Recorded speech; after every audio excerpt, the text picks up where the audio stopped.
Okay, I'm Athena. I'm Cassandra, and this is our Capstone Project podcast. So, We're gonna be talking about generational teen pregnancy and the effect of teen pregnancy on students.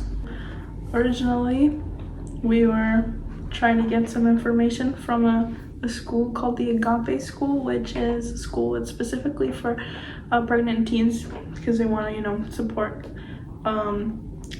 teens that went through teen pregnancy, because obviously I think the educational system, it's kind of hard when you're a pregnant teen.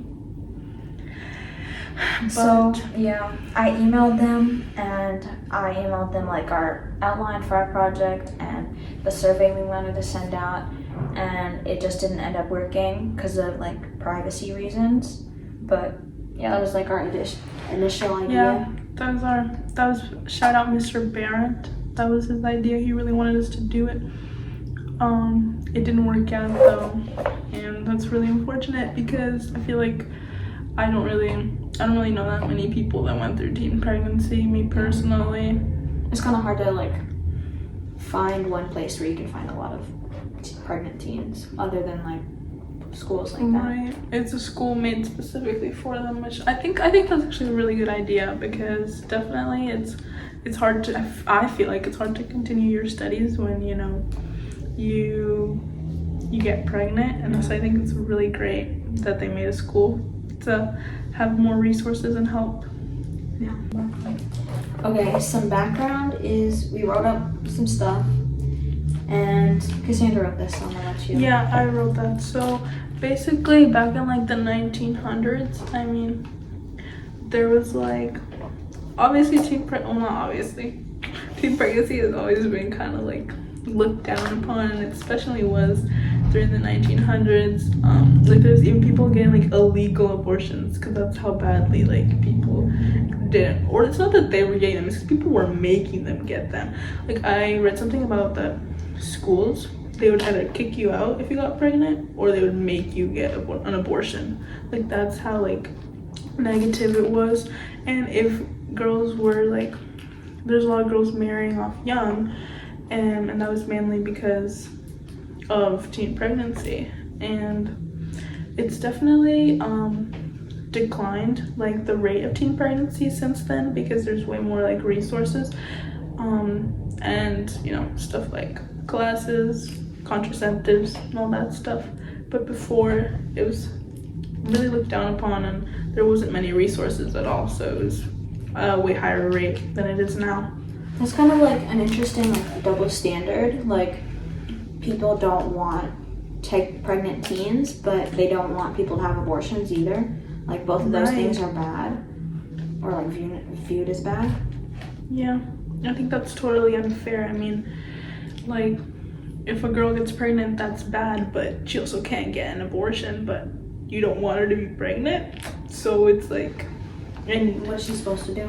Exactly. So that's a really tough situation. I think that's a situation, that's a problem that we still have now, when people are okay, don't get pregnant, but also don't get abortions. So it's I think it was, and it still is a pretty big what are you supposed to do then? Yeah. For our project, we have to connect it to 2 of these 7 principles, and we connected it to critical consciousness, which means actively question, challenge, and expose the world's systems and operations in order to recognize and analyze systems of inequality.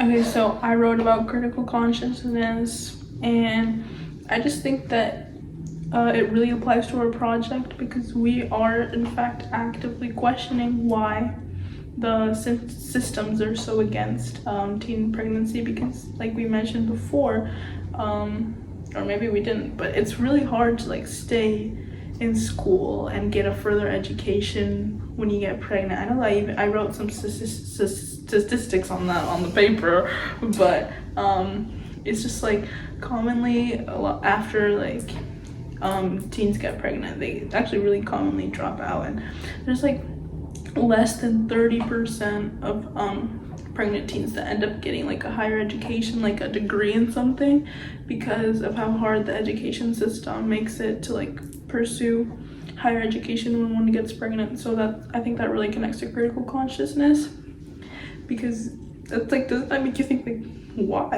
why are those rates so low, you know? So that's what I wrote about critical consciousness for one of the 7 principles. Okay, and then for the next principle, we chose hope, which its definition is continue to believe and have faith that things will get better in order to heal from intergenerational trauma through collective hope and perseverance.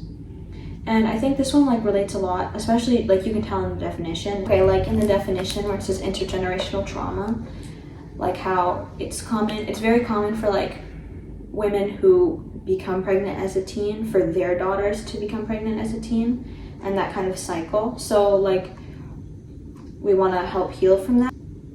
Doesn't sound right, but That also doesn't sound right. Heal from that. you know what I mean, like figure out why that is, or maybe Yeah. like Or like like all that. the factors that connect to young moms leading to more young moms.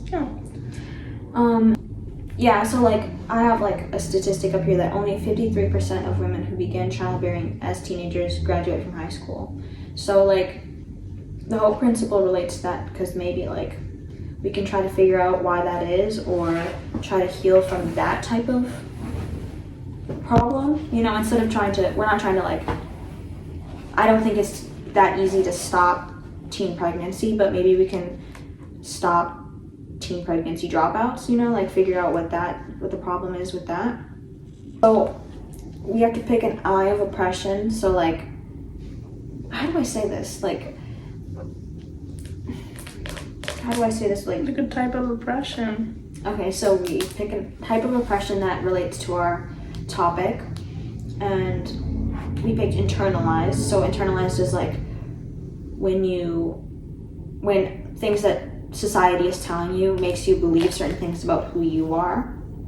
And so we wrote about how like when young women see a pattern of like your mom and your mom's mom both had like kids very young, like they might think that those same things apply to them. So like if they just like might accept that that's gonna be what they are gonna end up as. It's like, do you know like how some things are normalized in different households? Like maybe something in your house that's normalized isn't normalized in somebody else's house. And I feel like that also applies with teen pregnancy, because if your mom is a pregnant teen and your grandma was a pregnant teen, I feel like that is definitely like more normalized for you, you know, because it happened to other generations before you, that it's kind of like maybe not seen as the biggest deal since it already happened before you.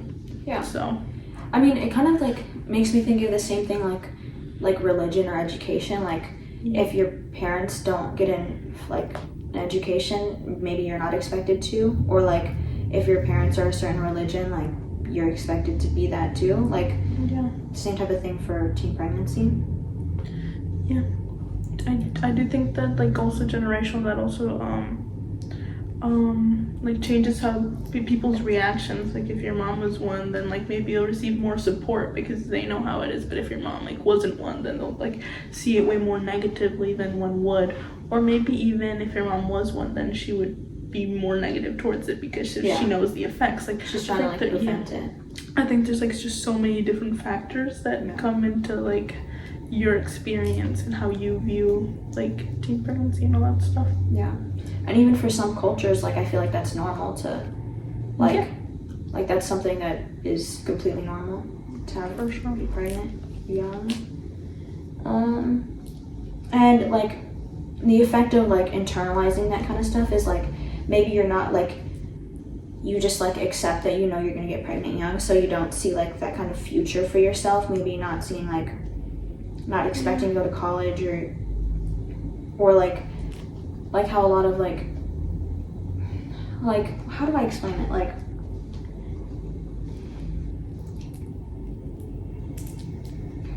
you know how like a lot of people, not like gold digging, but like your parents might expect you to like grow up to like find somebody else to provide for you. Oh yeah. Like instead of your goal being like to graduate high school and college and get a good job, your goal is to like find somebody who can provide for you, like a husband, you know.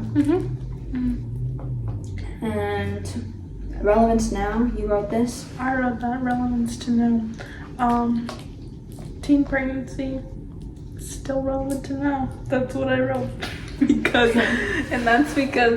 That's because it's still happening. I mean, I'm not saying that in a bad way. I'm not saying like it's still happening. I'm saying like it's this not an issue, but it's relevant to now because there's still a stigma. There's still a stigma against them. There's still maybe even not enough resources, because I know there's definitely resources to not even to prevent, but resources like to support, you know. I feel like as society's grown, even though there's still a stigma on it, like there's definitely more resources that are seeing it more.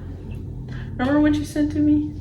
The pregnant teen, the teen pregnancies? Like support pregnant teens, not teen pregnancy. Yeah. So, like, I think that's more what our society is trying to form around. But like relevance to now, teens are still getting pregnant and we're still building more resources as time goes on. yeah. So. Do you think it's more important to prevent teen pregnancy or to support people who are pregnant? I think to support, because like we were just talking about, everybody has different views on it. So maybe some people see it negatively, but maybe for some people, like in their culture or something, like it's normalized and stuff, and like, or some people like want to be pregnant. It's like this whole thing where I don't think we should be, I think everybody should do what they personally believe in. Like if you believe that, you know, that's not what you want right now, then yeah, you work to prevent it, but for other people it's not the same. So I don't think that as a society, like maybe actively we should be trying to prevent it, but more support the people that do choose to do that or that don't, because I mean I feel like it's not something that we can control all society to do. Yeah. Okay. And then Well, we kind of already talked about our plan. yeah. This episode is basically just like a overview of our paper, of what our paper says. Instead of doing like interviewing students from Agape, where we sent out a survey on Instagram. So obviously, like with this survey, it won't be a lot of people who are teen moms or who are born from teen moms. I don't know if that makes sense, but more of just like everybody's like views on it and like stuff. Yeah. So like just kind of taking maybe like the responses with a grain of salt, because they're not actually from pregnant teens. They're just like maybe like different people's viewpoints. 14 responses. I'm so excited. Okay. I think we should like pause it there.